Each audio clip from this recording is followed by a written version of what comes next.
Hey, what's up, fellas? I'm out here changing oil on the poodle pecker, and I remembered something my dad told me when I first got my first car.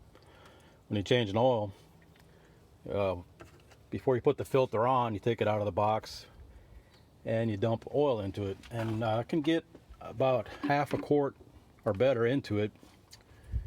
So when the car first starts up, for that first couple seconds after you change oil, you don't have really any oil in it, so that that having the oil in the filter first will help get oil throughout the engine quicker, so it's not running without oil in it.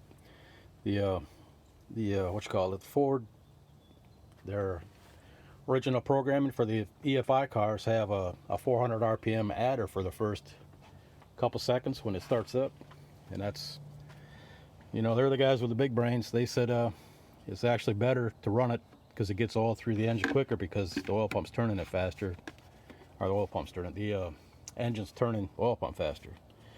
So I don't know, that's their take on it. But like I said, if you can get oil in there quicker by filling the oil filter up first when you change an oil, it's got to be better for it, I figured. So that's what I do. And I'm putting 2 quarts of 1550 in to go along with the 5 quarts of 520. The reason for that is there's always this little screwy logic behind what I do. The Walmart's had a while back, they had some kind of a ad online, but it was like I think these are normally around 20 some bucks each, but they had a deal where if you buy 5, they're like $5, or no, it was like it was 5 of them. I ended up getting 5 of these for like 60 bucks, so it's half price essentially. So I had 5 of these. They're 520, which is what I use in the wife's car, and so I did some ciphering, and I figured if I added 2 quarts of 1550, it turns out to be like, instead of being 520, it's like 1127, which is close to 1030, what I usually use. So I said I'm gonna go with it. So that's what's happening with this. And another update on this car, the Poodle Pecker, is I put an electric water pump, and I got a low mount alternator bracket for something I was going to try to do. The original intention was to put the Vic Jr. on here, because the bigger headlight openings, I could run a dual snorkel air cleaner with a mass air meter in each inlet hose, and then use a Pro M Duo, which would work. I could have mass air and run the throttle body, which I might still end up doing at some point, but for right now I'm keeping this TFSR box on it, which I had on the Super Trooper, but that has since been taken off, and I went back to the Vic Jr. I was thinking of doing the dual snorkel on here, but the headlight opening is just a little bit small, and the radiator sits off center, so it kind of may or may not be feasible. But the speed density runs pretty decent on it, so that's what I'm doing for now. We'll see how it works out.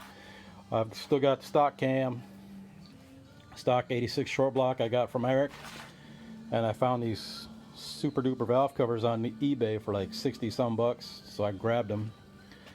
I've only had to get a couple of welds redone because they leaked so far, and then I had a bung put on so I could run PCV and have a breather on each side when I go to the track. So that is that. I've got a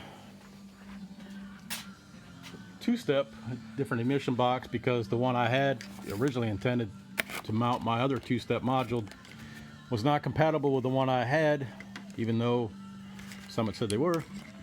So I ended up having to get this. It's like 340 bucks, a little spendy, but I think it'll work better for me to have a 2-step, so I can be a little more consistent on the launch to get the 60 foots down where they ought to be. So I'm gonna get that mounted today, I'm hoping, and take this to the track tomorrow. Pirate's gonna be there. I think Kyle's getting his T5 fixed up. Eric will be there, and Not sure about Rod yet. I think he probably will. He broke a shift fork in the FLTD yesterday, but I think he used a couple parts T5s I got from the Sickle Brothers. So I put them over here for that, over there at Rod's, so he could have parts for stuff for our junk if we needed it, and that is what he had ended up doing yesterday. So not sure if Kevin's coming there with McNuggles and the video camera or what, but we'll see if he shows up. Then I'll have some info over the next week about the how this thing ran, and Kevin will have a video. So that's all for now, fellas. That's the update. Oh, one other thing, if you may have noticed, there's no carpet in here. It had been raining hard the last week or so, and I got in the car the other day, and the carpet was wet, so I had to pull it out. So I got a leak somewhere I got to find. Make it a little easier to find when the carpet's out. I can run the water hose on it, see where it's coming in at. One of the previous owners, in his astute wisdom, normally when he replaced the seals, which is good, but normally you put the gap, get down here to see it, put the gap down here on the bottom. Well, he's got it right up here, and that's water can come in there at the gap. So I got to make sure it's coming in there if it is, and then put some seam sealer or something on it, try to block it. But anyway, that was all. Just giving you a heads up on what's going on, and holy cow, almost 7 minutes.